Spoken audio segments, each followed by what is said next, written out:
Shutter Island, a film directed by the world-renowned director Martin Scorsese, is one amongst the many great films created by the renowned director. Martin Scorsese is a director known by many to bring an extravagance to the characters in his movies. Scorsese is well known by his films that he typically builds characters with deep humanly flaws and focuses the themes of his films amongst such characters. This technique used by the director has been seen to develop a sensational attachment between the audience and the characters of his films. His ability to link the movement of his camera angles with the emotions he displays within his films is also one key specialty Scorsese is famous for.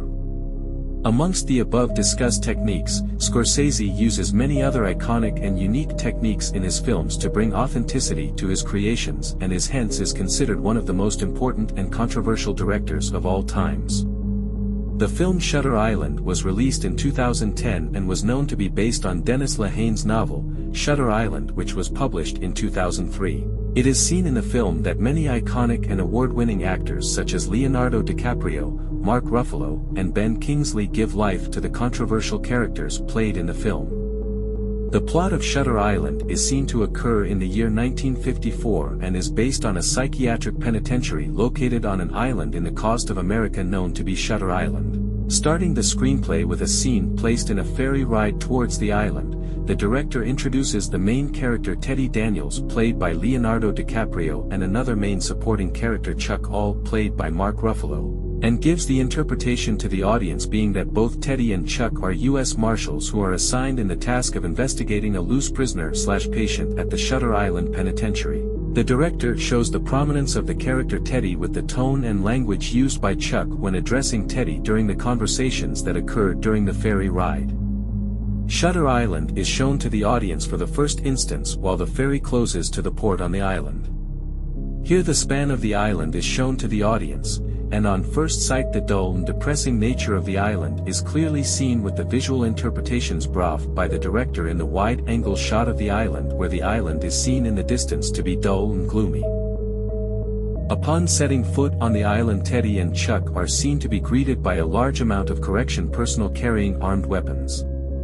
In this scene, the director shows a span shot of the correction personnel who seem at first sight to be highly vigilant on the arrival of the two U.S. Marshals, which brings a tone of curiosity to the minds of the viewer. While on the route to the entrance of the psychiatric correction facility, the director shows a glimpse of a signboard reading, "Remember us for we too have lived, loved and laughed," which increases the curiosity established in the minds of the audience.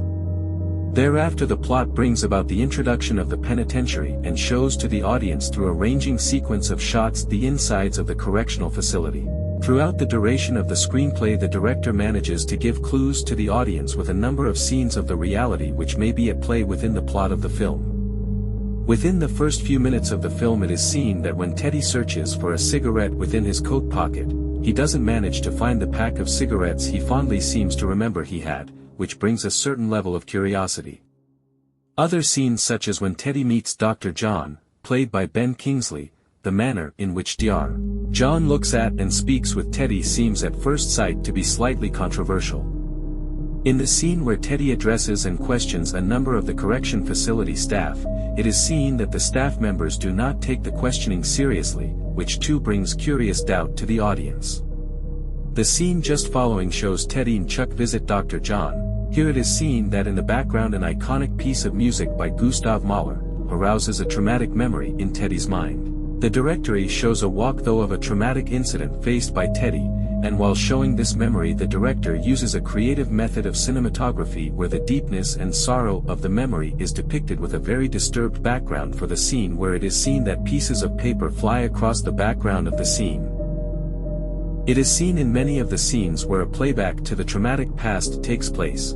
The director uses a lighted-up camera scene which is typically backed by one such aspect of the specific memory that arouses the traumata in Teddy's mind as the scene discussed above where it is seen that the disturbed nature of the scene is shown with papers flying across the background of the scene. Similarly, in another scene it is seen that when Teddy views a flashback of the fire, he claims killed his wife and children, particles of ash falls across the scene.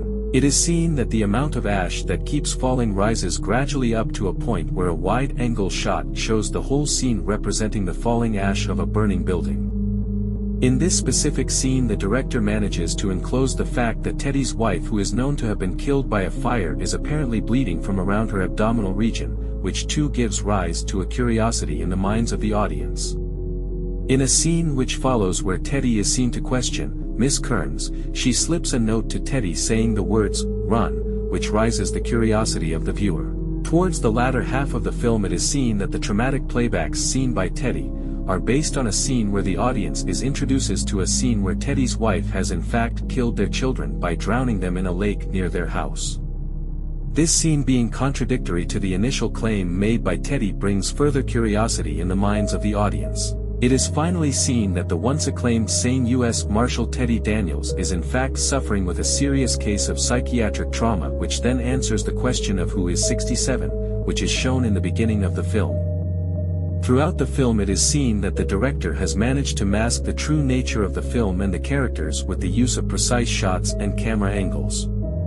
The use of lighting in the shots and the span of the shots manage in hiding the true nature of the film, yet gives minor clues of what the audience would experience throughout the runtime of the film. Furthermore, the use of controversial music enhances the expectations and curiosity that generates within the audience.